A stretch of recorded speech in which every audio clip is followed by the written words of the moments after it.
in the last 6 or 7 months, I have not seen a change, so to speak, from what has been happening in the last 8 years.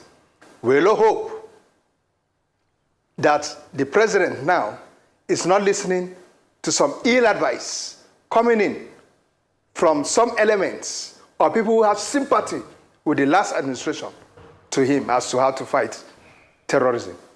The political will in this administration towards this thing is so weak. If you ask me, Rufai, I was expecting to see a commander-in-chief who will be touching down in Plateau, coming out of a military helicopter. I'm not talking of the presidential helicopter. A military helicopter in camouflage and steel helmet, assuring villagers.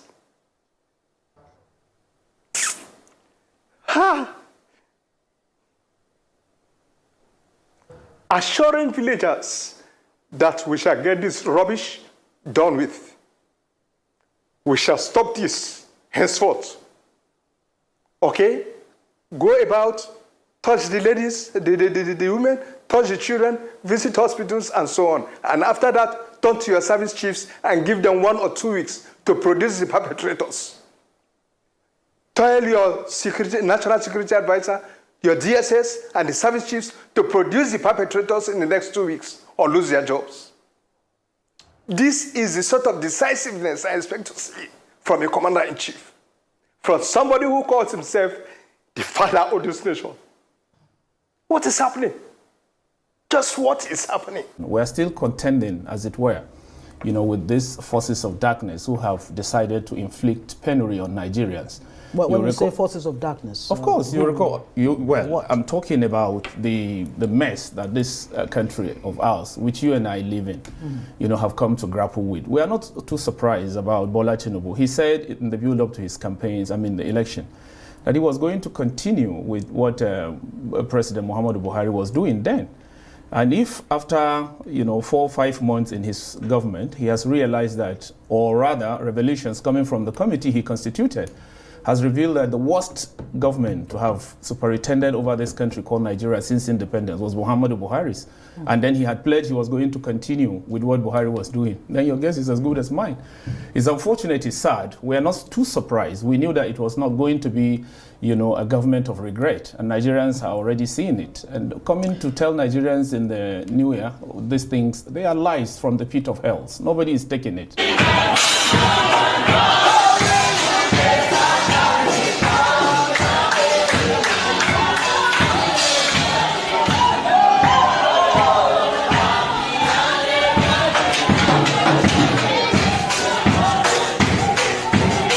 My country people, they say, well, I'm not a finish show. Human beings are gullible. Whether you like them or not, they believe everything. How can you open your leg? Maybe people, they cross over. Because they call it crossover. I know they wonder how that place go be. The smell we go they come at. My country people sort of be on the TV, but when they analyze all the trends when they happen. First of all, they say this government na darkness na ibio. They say Nigeria na darkness. The government we dey so they say na darkness, pure one na ibi. They say everything about this government na upside down. They are thinking na upside down. They say nothing they go forward. Say that paper will na president call read there. You know even what they inside. Your giver, your come out, just jump, come out when they read nonsense. They say everything where they talk na rubbish. No one will be say they in action or intend make it they in action. My country people, that's why I bring on that video where I play last. Where be say the pastor open leg, make the people they enter. So which means that anything where they tell us, nobody they argue. Now government will be say no they argue. Otherwise, you go see yourself for the camp. You're not supposed to see yourself for And you know somebody say you don't reach that campaign. Now they gonna go for help you. I see help Emefiele. Country people, they really sad. Say within 7 months where this man they enter. Fuel don't enter 1,200 per liter. My country people, is this a government? The money we saying gather for the fuel subsidy. Am I here where the convoy they pass, they go. They say that every month they change convoy. My country people, I will want to do this matter because people don't give up. They don't give up for this. They don't talk. They don't shout. To the SL people, they talk now. They talk. They open mouth. The voice not come loud again because the thing don't crack. So you know, see this government, people don't tire. But the thing I be say, nothing will not get solution. That's one thing people are holding up to. Like, say, nothing at the thing go bad, reach. They say if they want break, darkness go thick. It go thick again, it go black. I say, Oyibo, they call am pitch black. Now so it be. It go fair black where dark where before they break.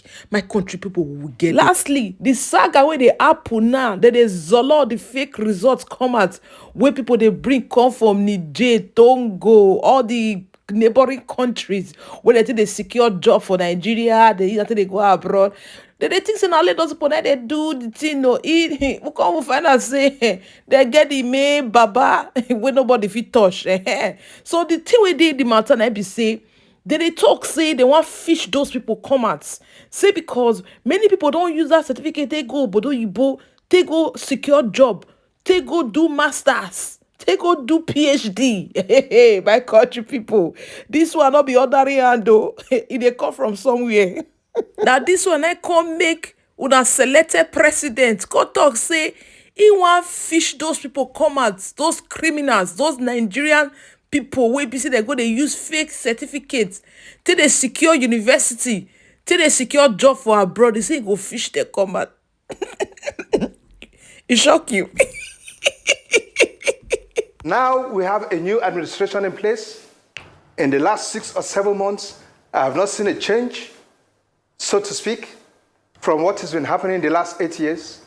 We will hope that the president now is not listening to some ill advice coming in from some elements or people who have sympathy with the last administration to him as to how to fight terrorism.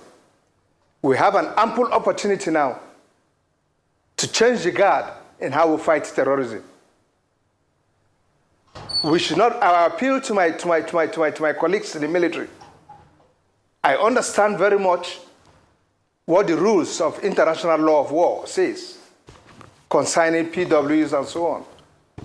I must tell you, gentlemen, if we've got to fight this war and come out of it unscathed, and make sure that we don't eventually leave this war for our grandchildren to fight continually because of our attitude, then we've got to face this war and face it with all the brute it calls for.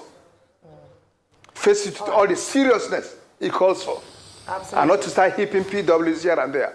The more PWs we gather, the more we are heaping up a reserve force for belligerents who tomorrow will face our children.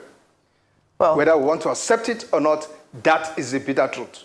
Thank you for the bitter truth as you described. When you meet them in the forest, bring them down. All right. Your duty is to hasten his appointment with God. All right. Okay. Let him go to heaven or hell and ask for his penance. Talking about insecurity, earlier this morning, we are taking a story with regards to the former Senate President, Senator David Mark, who is also from the Middle Belt area of Nigeria, where he said that perhaps it was time for the president to review the security strategy, as obviously what's currently on ground isn't working. I'd like to get your take on that statement and what you think would, or what would look like a security strategy or architectural review, and to especially to tackle the issue in the Middle Belt. You said something really important, that we need to, the reason why we must act and act now is so that our children or generations afterwards do not continue to fight this war. Because if you recall, the farmer-herder clash has dated pre-independence, and we're still dealing with that in Middle Belt areas. We're still having killings. In 2023, over 300 people killed in a particular local government area. So what are some of the things that would look like a security review in terms of this administration? Or perhaps do you think what's on ground is currently working? Thank you so much, Ayo. I'm afraid I think what we have on ground doesn't seem to be working. And what do we have on ground? I think it's all about the over-centralization of the security architecture. Looking at our police, for instance, which is supposed to be the lead agency when we talk about security agencies now. Because even the role the military is playing all over the country now is actually the role of the police. If we decentralize to a point where we have state police introduced into our system, okay? And community policing itself, gaining ground adequately. I think to a greater extent, so much pressure will be taken off, and there will be some level of seamlessness, in the way we forge ahead. These are things that we should have done all along. These are things we should have done in the first year of the last administration. Frankly speaking, I thought by the first year of the administration, we could have, done with this and then begin to perfect the entire whole thing. And by the exit period of the 8th year of the last president, we must have attained some level of perfection when it comes to state policing or community policing. But unfortunately, we have left these things undone. And I want to urge the present number one citizen, the commander-in-chief, to look at this seriously. Because like the situation is now, we have to start taking some very drastic actions. We have to start taking some very drastic actions. Serious nations all over the world are taking drastic actions in resolving their problems and their issues, especially when it borders on security. See what Israel is doing. Even when the whole world is condemning them, they don't give it down because their national interest comes first. Here, I don't even know whether we have a national interest because the way we just play with ourselves is unfortunate.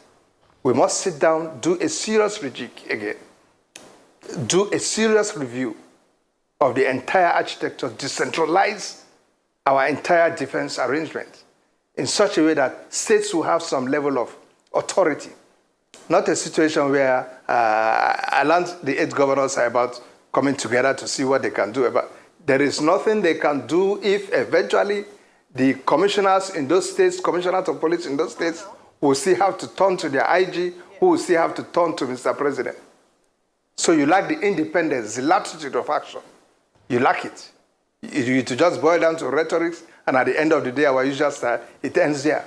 And the whole talk will bring some money, which will end up in people's pocket. And that's all. That's Nigeria for you. We are never serious in addressing our problems. I just hope this time around, with the high casualty of death we are seeing in Plateau and so on, it will make us want to sit up once in a while. Yes, please. Okay, real quickly, I've heard all you have said. You made mention of Israel rejigging the security architecture and all of that. Colonel, that you just said about Israel in the past over a month and a half, it's cost them $58 billion to be able to pound Gaza that way. I don't think Nigeria has that kind of financial wherewithal. I will have to ask, Colonel, we've been rejigging security architecture from God knows when. But the political will to get it done. Colonel, these people that are doing these things are not spirits. They are human beings. People know them. People are affiliated with them. People fund them. Why can't we solve that angle? Because even after the military went there and said, oh, it was caused by the devil and all of that, these people still wrote a letter. They were so brazen enough. They wrote a letter. They are coming back. And they still attacked. So the political angle, can't we tell these people and say, okay, enough of this attempt to grab land and build whatever you want to build? Can't we stop that? You are very correct, Rufai. You just took the words out of my mouth. If I had not stopped talking, maybe those are the areas I would have gone into. The aspect of the political will to be able to get these things, push these things forward. We seem to be lacking in it. And that's why gradually I'm beginning to see a great deal of semblance in the way we are addressing security under this present administration and the last administration. The political will in this administration towards this thing is so weak. If you ask me, Rufai, I was expecting to see a commander-in-chief who will be touching down in Plateau, coming out of a military helicopter. I'm not talking of the presidential helicopter. A military helicopter in camouflage and steel helmet, assuring villagers.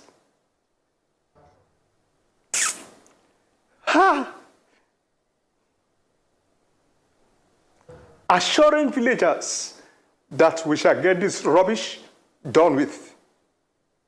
We shall stop this henceforth. Okay? Go about, touch the ladies, the women, touch the children, visit hospitals, and so on. And after that, turn to your service chiefs and give them 1 or 2 weeks to produce the perpetrators. Tell your national security advisor, your DSS, and the service chiefs to produce the perpetrators in the next 2 weeks or lose their jobs. This is the sort of decisiveness I expect to see from a commander-in-chief, from somebody who calls himself the father of this nation. What is happening? Just what is happening? Wow. Is it so difficult to get us out of this mess? We cannot crush these guys and kick them off our territory? What is happening? It does seem that the PDP has very scathing, very strong words to describe President TinuBu's speech. I mean, not charitable at all. Why? You wouldn't expect words that will, placate, if you like, the presidency, or words that will confirm that we are in support of what has been happening to Nigerians this last 7 months or so. It's because of the civility that characterize the party PDP and the decency with which we operate. Otherwise, there are better adjectives to describe the shenanigans that we see these people doing and the way they have managed this country, within this period in question. It's just because of our ways of approaching things, and we have looked at it. Look, we need to behave within the confines of civility. Otherwise, there are worse adjectives that describes the falsehood, the lies, the deception, like we have described. That we have come your to see. grouse with the president, does it have to do with the 7 months that he spent in government, or that particular speech? What exactly? Everything around him, issue? but the bone of contention now is the speech. But we have not agreed with them from the beginning, right from the days of President Muhammadu Buhari in 2015 down to this period in question. We are still contending, as it were, with these forces of darkness who have decided to inflict penury on Nigerians. Well, when you say forces of darkness? Of course, you recall. I'm talking about the mess that this country of ours, which you and I live in, have come to grapple with. We are not too surprised about Bola Tinubu. He said in the build-up to his campaigns, the election, that he was going to continue with what President Muhammadu Buhari was doing then. And if after 4 or 5 months in his government, he has realized that, or rather revelations coming from the committee he constituted, has revealed that the worst government to have superintended over this country called Nigeria since independence was Muhammadu Buhari's. And then he had pledged he was going to continue with what Buhari was doing. Then your guess is as good as mine. It's unfortunate, it's sad. We are not too surprised. We knew that it was not going to be, a government of regret. And Nigerians are already seeing it. And coming to tell Nigerians in the new year these things, they are lies from the pit of hell. Nobody is taking it. What are the specifics really that you refer to as lies? Number one, the president started by saying, look, Nigerians, I do understand your pain, and I can imagine that you're asking yourself, was this the renewed hope that I promised? But just be a little patient with us. Is it fair really in 7 months to decide that this government is already a failure? You would have to set the foundation of a good government if you are truly determined. Our problem first has to do with the comprehension of the president of the enormity of the problems before him. The government of APC has not even come to appreciate the enormity of the burden Nigerians are contending with, as it were. No thanks to the 8 years of Muhammadu Buhari and the continuation, as we have come to see, of Bola Tinubu. In less than a month into his government, he withdrew the subsidy, and he had no plan. You will have to have a plan, in place, which is comprehensive enough to explain to Nigerians that you truly even appreciate, the problems, the amount of burden before you. But it has come clear before every discerning mind that these people do not even appreciate there is a problem. Forget about flowery. You recall that the National Security Advisor, Nuhu Ribadu, actually made a statement in the dying days of 2023 that this government inherited a bankrupt economy? Was the government not in place? Alongside other really terrible situations. Were they all not in this country when these problems were manifesting day in, day out? And some of us in the opposition were shouting on rooftop that these problems have, risen to that level. But for no Rubado to come and say it, it's rather belated. What we are interested in, where are the mechanisms? What are the strategies in place to address this hydra-headed monster? It's not enough for someone to come and read well-scripted speech prepared by his you agree speech writers. It was well-scripted? Yeah, it was well-scripted, but even he himself does not understand the terms that are presented there for him to read. But in a New Year's speech, how much detail do you expect in short 13, 15-minute New Year's speech that ordinarily is just to, encourage Nigerians to look forward to a better year? If he had come to tell us that indeed they have failed Nigeria, beginning from the election itself, which we contended up until Supreme Court, we are still not satisfied, but that is the final arbiter we accepted. If he had come to apologize to Nigeria that even the mandate that brought us in office is not something you people have supported, but we found our way anyhow to be as your leaders, we would have looked at that with some reasonable sense. If he had come to tell Nigerians that, please, these are the strategies that I have in place to address these problems. Someone is telling you that he traveled overseas, that all the international trips he has embarked on since becoming president were in the interest of Nigeria. I don't know, Ngozi, if you believe him. Taking 1,500 Nigerians out for Jamboree to go and waste Nigerian money at a time people cannot meet 3 square meals a day, at the time people cannot transport themselves from their residences to the office. At but the he time says one of the results that came out from that was, the deal between Nigeria and Germany with Olaf Scholz.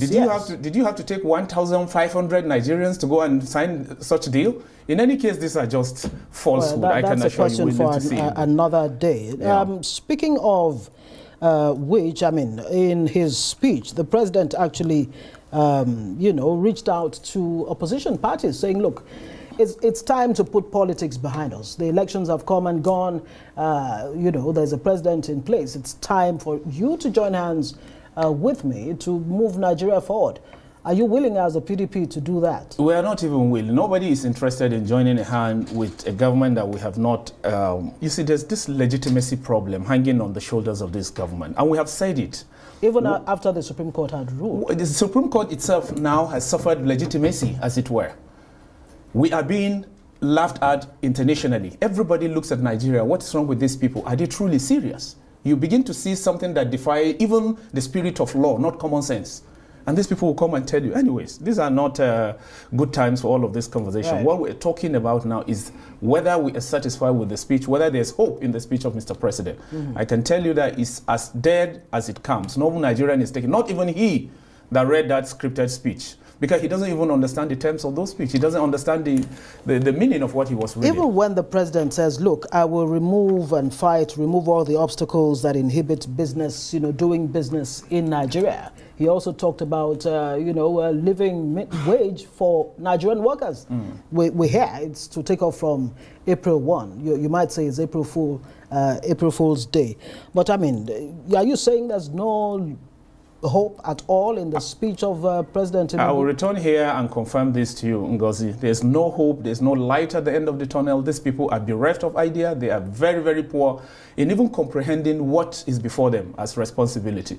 People have continued to carry on as though everything is fine with Nigeria, and someone is demonstrating. These are grandstanding that these people are just putting before Nigeria. When you say they have no ideas, what exactly is the PDP bringing to the table in terms of concrete ideas to help this government succeed? Because if it succeeds, Nigeria will succeed. The Labour Party, well, Peter Obi, the candidate of the Labour Party, actually says, look, the Labour Party will be, bona fide opposition party to this government.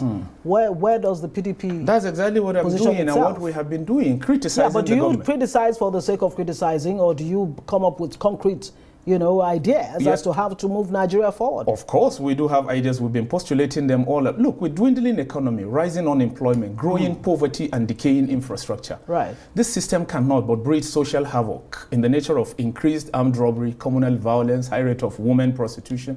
and other social deviations as if these are not bad enough. There has always been the intention by this government to inflict penury on Nigerians, a clearly anti-people policy. PDP has strategies. We have come here severally and we have been articulating them. Our presidential candidate spoke only recently after the confirmation of TinuBu by the Supreme Court as the elected president. And we have brought out statistics of how we would have addressed this problem. For want of time, I would not go into belaboring you now with all of these things. But certainly PDP would have looked at all of these things differently. We would have provided leverage on Nigerians. We would have provided strategy to even withdraw the subsidy. We agree with him. Withdrawal of subsidy was overdue for Nigeria. But we would have provided, you know, a palliative. We would have provided measures. We would have taken these things in... Would the palliatives have come before announcing the removal of the subsidy? Where would you have gotten the funding from? Where are they getting their own funding? And what kind of palliatives would you have put in place? Certainly, we would have reviewed the salary of Nigerians. First of all, the labor. We would have looked at their wage, their earnings, and everything. We would also have provided transportation measures in place before we would contemplate doing it. And it will come in phase. It will come in phases so that by the end of the time, you would have seen PDP or the government doing what Nigerians will be proud and say, oh, this is justified. Not to take this kind of backdoor approach, just leaving Nigerians at the mercy of themselves, gasping for air. Backdoor approach, you call it. Yeah. If the PDP was in government today and your candidate was going to make that New Year's speech, exactly what would he have told Nigerians? First of all, Nigeria would not have been grappling with the price of fuel per litre at 700, in some places 1,000. I just came back from Kebbi State yesterday. I can tell you in the hinterland, this thing is selling at any price, at the mercy of the owner of the filling station. He likes, he sells it at 1,000, 1,000. This is a free-for-all economy, no regulation. Now, our government would not have led a situation where we will see the free fall of the Naira, declining from 600, from 197, first of all, when PDP lost power in 2015, to what it is today. I mean, the figure is known best to you. I don't know, because every other second it increases. We will not have been going to the market to buy the price of oil at 700 Naira, like I told you. What would it have been? It will still have remained what it is. Okay. It certainly would have remained what it is to ensure that first measures are put in place, coherent measures that will assuage first the suffering of Nigerians, then before we talk about withdrawing the subsidy. Respected Nobel laureate Wole Soyinka recently said, look, it's unfair to judge any government, you know, less than a year being in power. Don't you think maybe 1 year from now or a few months from now, it will be clear exactly whether the TinuBu administration is laying the right foundation for Nigeria to take off effectively? You know, it's a popular saying in this continent of Africa, in Nigeria in particular, that a good Thursday, a good Friday manifests from, you know, the color of the Thursday. If after 1 year, Wole Soyinka will come and march on the street like he did in 2012 against Goodluck Jonathan, we remain to see. We saw in this country where this subsidy was withdrawn in June, shortly after the president was elected. The voices of dissent, like Femi Falana, I would give him that credit, came and spoke against the excruciating pain Nigerians are contending. Where is the voice of Wole Soyinka? We are seeing increasingly the manifest hypocrisy that is playing out in some of these people. They are no longer commanding the same respect they commanded way back, because we expect them every time to come out. 1 year, he didn't give the Goodluck Jonathan 1 year in 2012. It was less than 7 months after Goodluck Jonathan was elected in 2011 that they marched on the street with him, leading the protest in Lagos, every other place, and shouting on rooftop. Has he been doing the same here? It leaves much to be desired in our Maybe commitment. with the benefit of hindsight. Well, it leaves to be desired, I tell you. None of us is taking him serious anymore. You know, age has caught up with him. Back to that question. Yes. TinuBu asking opposition party to join him, at least in the interest of Nigeria. According to him, the decisions he's taken all have to do you know, with the interest of Nigeria. We are looking at the moral implication of doing so. First of all, what could go wrong if the PDP, you know, joined hands with the government? PDP is too clean to associate itself with fraud. Yeah, we have looked at the election from the conception, from the emergence of the candidate, from his eligibility to contest, even from his credentials as a presidential material, as an individual. Everything around the president is shrouded in misery. So you don't expect PDP to go and join that kind of mess. We are waiting for 2027. If God spare our life, Nigerians will decide. We've told them all of this thing, and they are seeing it as it's playing out increasingly every second. Will the PDP join a coalition? We are not interested. Nobody is going to join the coalition. The only person who was in PDP, who you people would think we have sent, is the sitting minister of FCT. We have no business with him. He has already sent himself out of PDP, and we bid him farewell. This is Bod TV Bod. In case the first time you come here, please don't forget to subscribe and hit that notification bell for more uploads.